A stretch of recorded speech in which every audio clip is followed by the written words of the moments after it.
getting the best out of their crew. And this is the lineup from Poland, Italy, the Netherlands, Great Britain, Romania and Germany. And we'll have a quick look across the crews now. So the Polish crew in lane 1, Wozniak, Svarczyk, Banat, Jofrohowicz, Kamarczyk, Justak, Januszewski, Stretch, Szudyński, the Cox, Thomas Szudyński, just adjusting his headgear. They are in lane 1. So we will go to the Italians, Della Valle, Scalzoni, Berta, Bonamoeta, Giovanni Abignali, Frigero in the 6th seat, Pietra Caprina, the experienced guy in the 7th seat, and Vincenzo Abignali, his dad's here watching him, the Olympic champion who Greg Searle raced, in the stroke seat, and Alessandra Faella, female cox. First time a female cox has been working with the Italian men's crew. There's the Netherlands, Nicky van Sprang up in the bow, Rick Rinks, Jan van der Bidge, Ruben Nab, Sander de Graaf, Jacob van der Kerkhoff, Ralph Rinks, Mick Macker in the stroke seat, and Doike Vetter in the coxswain seat. This Dutch 8 has 3 of the crew that took silver from last year. They've been mixing the changes. There are the British crew. Rory Gibbs up in the bows, Morgan Bolgin, Jacob Dawson in 3, Tom Digby. Hello to Mum Julie, who I know is poorly at home and watching this race. Wish you well. Charles Elwes in 5 seat, Sholto Carnegie, the big 6-man, James Rudkin, Tom Ford, and Cox by Henry Fieldman, a COVID substitute for Harry Brightmore. So the Romanians all doubling up. Tiganescu Judosa, Artemi Semiachuk, Kosmiuk Bayan, the 2 men from the pair, Beriaru Lahachi, and the Cox, Adrian Mutineo. And here's the Germans, a new crew for them, Roggensack, Angel, Jon, Johannesson, Egling, Schonerer, Schroeder, Kamen in the stroke seat, Jonas Wiesen, the Cox for the Germans. That's the lineup. Here's the race. What will unfold? Well, we're blasting away as we do in the men's 8. It was Romanians who got a really nice jump away on that first stroke of the race. But it won't be a surprise to think that the speed here really should be coming from the centre of the course. The Netherlands and Great Britain there, but don't count down these Romanians. Look at them getting away. They're actually a bit slow off in the preliminary race. But remember, as we said, they've got a pretty busy workload in front of them. So this is what they want to do. It's the big race that counts today. And how much will the Romanians want to beat the British? With that, combination, the 2 men in the pairs. They'd raced the semi-final early this morning against and lost to the British, Wyn Griffith and Tom George. They will be quite tired. So, it's a big ask for the Romanians to beat the British, but they're leading out at the moment. Well, it's always a bit confusing when you're doubling up, isn't it? But like you say, that Romanian pair who were quite dominant last year lost out to the British pair in the semi-final today. But it's all about these races, it's all about the last races, and this is the last race in the men's 8 at this European Championships. Decent run forward by the British boat. They kind of look like they've got plenty of time on the way forward as their bow hits the front ahead of the Romanians, the high-rated Romanians. And that's a really good first quarter from the British. The Netherlands through in 3rd place. Germany a little bit off the back. They'll want a good second quarter. The Italians and the Poles bringing up the rear of the field. Shot from our drone. What a magical place this lake is, as you see the British bow out in front.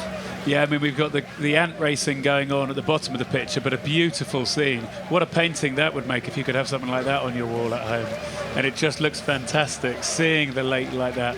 And now we get in close to see what we can really see. And the British have moved a little bit more here, I think, into this second 500. And the Dutch, I think, are going with them. The Netherlands to their right. Romania were fast starting. I just wonder. The Netherlands were very quick last year in the last 500. I think the British are going to want to get a bigger lead than that over the Netherlands if they're to make sure they put this one the way they want it to go. There's Henry Fieldman, the back, the change that the British have made after a COVID-related issue with their Cox, Harry Brightmore. And the British with that lead, the Dutch coming back into it. And this is quite a significant move I think the Dutch are making in the middle of this. Coached by Diederik Simon, of course. You raced him, Greg, the famous Dutch oarsman who took gold in that race in Atlanta back in '96. And it's all closed up. The Romanians just within the canvas. The Germans heading the Italians, the Poles at the back. But we haven't seen the British put under this much pressure for a long while. This 8 world champions, of course. Yeah, only one change within this British 8 from last year, where they really had a very dominant year. Here we see them with that crew from the Netherlands right alongside them. You just wonder if there's any sort of early season tactics, whether this is absolute flat out for everyone or whether someone's got a change of pace to come. But the Netherlands, really, I think from 500 until now, the last 750, I think have been quicker than the British. I think the Netherlands are going to take this race, you know. I think they've got that kind of vibrancy. I think the motivation to beat the British, this new crew, you know, we've seen them, you know, up like that in the second quarter. Well, the momentum is certainly with the Netherlands right now, but it was interesting to see those stroke rates. The Netherlands and Great Britain were both at 37. Romania were at 41. So Romania are there. Romania, I can't see them coming back and really pushing their way into the first place. For me, it's whether the British or the Netherlands can make a step on now. So, Greg, how much are you into your process? How much are you? I'm in the middle of a race here. I've got a crew either side of me.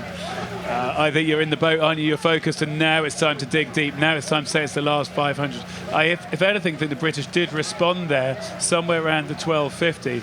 It's whether there's some sort of tiger ready to get let out of a cage and someone is going to just do something and really make something big happen here. There'll be a step change on. Has someone got that up their sleeve, or is it just going to be more of the same? Tom Ford out in front. I think I'm going to be proved wrong. The British are hanging on. I expected the Netherlands to hit the front with 500 metres to go. They haven't. The Romanians on the right of your picture, if anything, are coming back through the Netherlands and back through the British. Well, this is a wonderful race. I was counting the Romanians out. I was wrong to do that. Just because they're at 41 strokes a minute doesn't mean they can't go higher, doesn't mean they can't go deeper. They're at 45. The British are still at 39. That is working for the Romanians. Will the British have something here? We've just hit the red buoys. The athletes will be hurting so much, but they're aware now. They're in the red buoys. Here we are. Who is it, Martin? A sensational race. The Dutch coming back into it. Britain still lead. No, Romania hit the front. The Netherlands are charging too. What has Tom Ford got? The stroke of the British 8. Romania hit the front at that rating 46. Who's going to win this, Greg? There's still 100 metres to go. The British are trying to respond. Did Romania go too early? Here we go, coming down to the line. 5 more strokes. I can't tell who's in the lead. I think it might be the British. Romania surge. I think it's the Romanian Bells. They will be European champions. Oh, Britain got it. I can't believe that. Britain had got the gold medal. I was wrong. I thought the Dutch would win in the middle of the race. Romania took the silver on the surge. What a sensational race to finish with. The British took the gold medal, and they don't know it yet. That's an unofficial result that went up on the graphic. We're going to have to wait and see. We're seeing it in our box now. It is showing that Great Britain have won. You can see it there. It's very, very close. 5/100ths of a second. It looks like that the British did just get it. As you said, Martin, it was on the surge. And then it was the Netherlands definitely in third. So, yeah, I can see confirmation of that. It's Great Britain, then it's Romania, then it's the Netherlands. Do they know yet? Wow. Do they know yet? I'm not sure they do know. And the Romania rowing with those 2 guys from the pair who've just raced earlier this morning in the semi-final. They're pleased with their race. Yeah. The Dutch, well, they're going to be absolutely gutted. Well, and they only have 3 of the crew from last year, so they'll know they've got somewhere to go. They've got improvements to make. For the British, that's 7 out of 8 of last year's crew. So, as a first time out for the Netherlands, you'd have thought that's a pretty good start, albeit that, you know, they and you might have thought the gold medal was theirs for the taking. What an amazing contest to finish this day 1 of finals at the 2023 European Rowing Championships. There's the 8 off the start. Well, we didn't know what kind of contest. Doikafeta's hair streaming out behind her. There's the Romanian Cox, Adrian Mutanao calling the shots. There was the finish. Oh.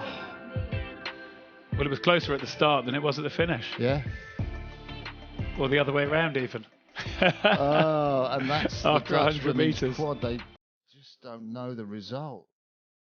Romanians are jumping.